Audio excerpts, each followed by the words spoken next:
don't you cry! Oh, mama, don't you cry! USA hockey is do or die! USA hockey is do or die! Put a hockey stick in my hand! Put a hockey stick in my hand! Send me off to a foreign land! Send me off to a foreign land! Carl said I'd be a star! Carl said I'd be a star! Then I'd go very far! Then I'd go very far! Porsche Gatorade in my glass! Porsche Gatorade in my glass! We just kicked your ass! We just kicked your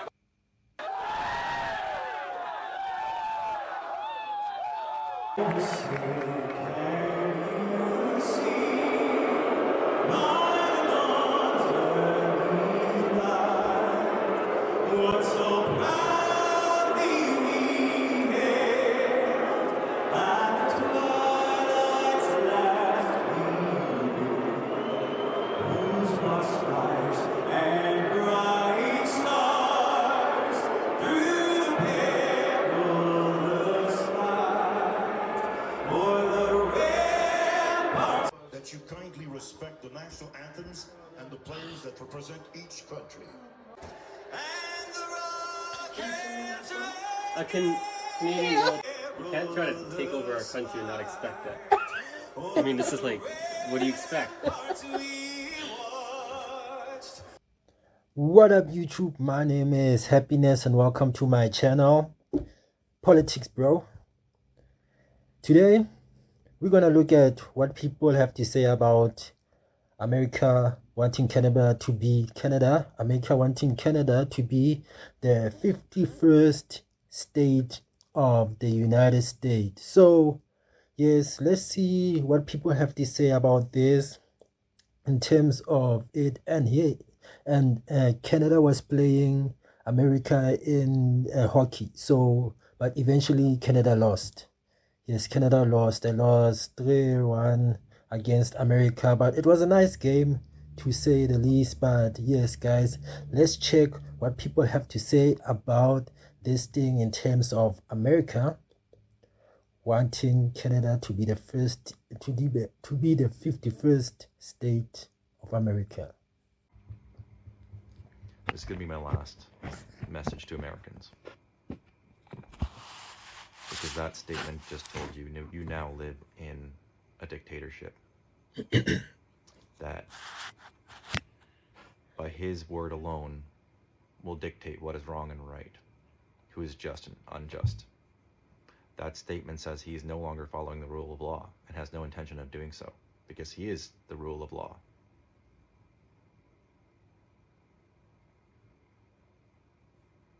I watched the U.S. pull out of Afghanistan crying. Watching people cling to the side of a plane, knowing that they were going to die.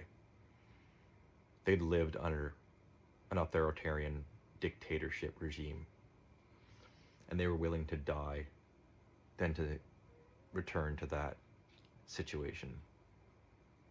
And here you guys are, watching your country fall into authoritarianism, thinking protests and calls and emails are going to make a difference. That statement should tell you everything you need to know. Your opinion, your thoughts, beliefs, your wants and desires. Your future doesn't matter to this person. There's nothing Canadians can do for you guys anymore.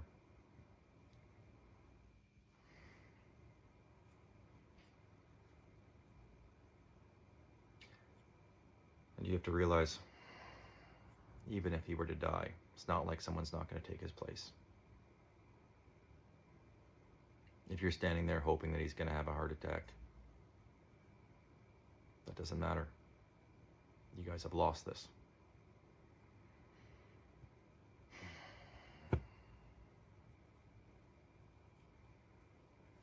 And there's no democratic way for you guys to regain your voice.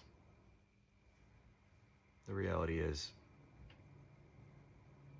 your only option might be removing him physically.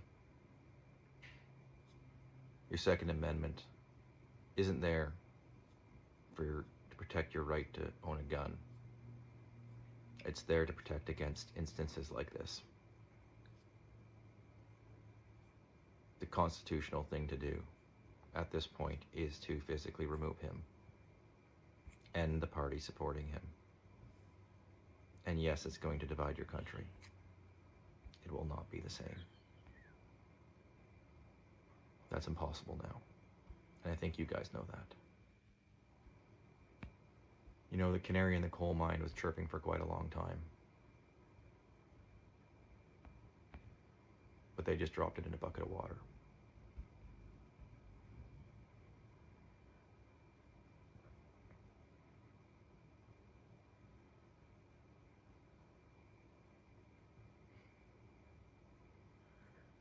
I hope for your guys' sake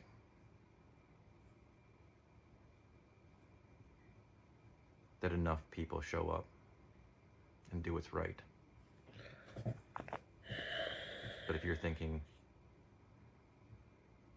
that maybe someone else is going to do that for you, you need to rethink things.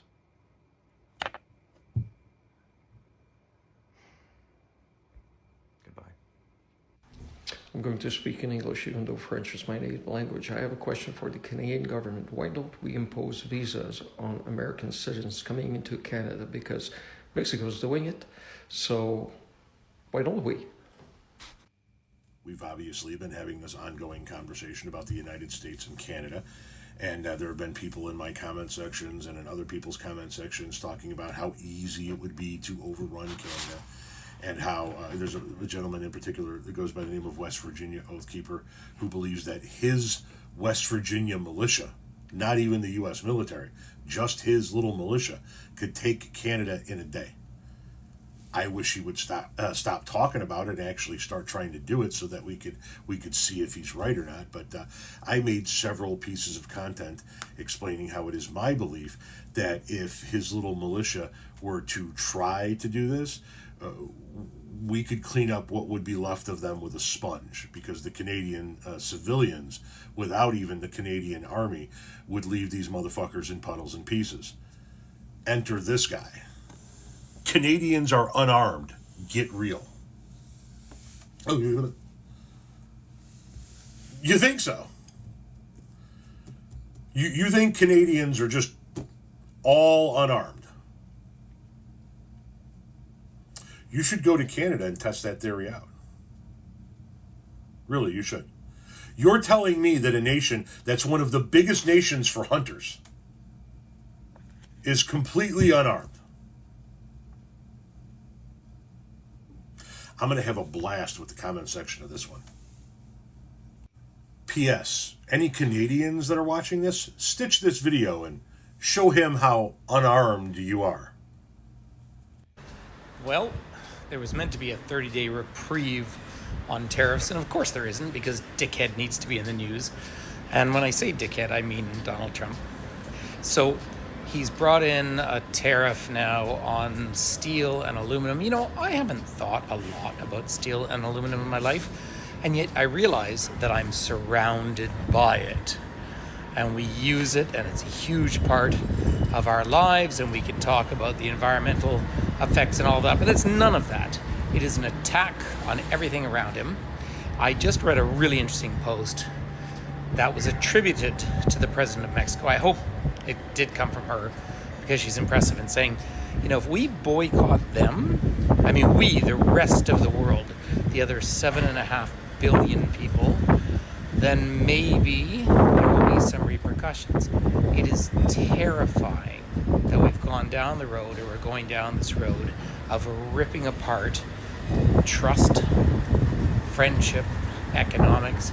Imagine if someone, I mean obviously he's a malignant narcissist, but imagine if someone stood up and said, we could do something about hunger, we could do something about poverty, we could do something about equality, we could do something about the environment. And of course, none of that's happening, is it?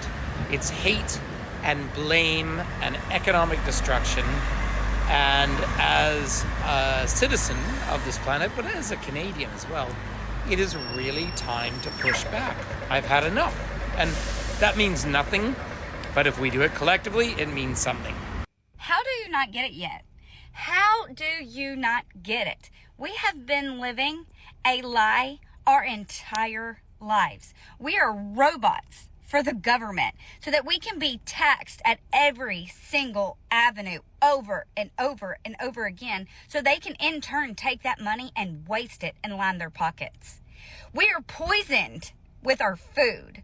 And y'all are mad that RFK is going to be in there and he's going to get rid of all the bad shit in our food? Big Pharma is making a killing, keeping us sick. They throw meds at our children. They throw meds at us. Just take this, but there's never a solution.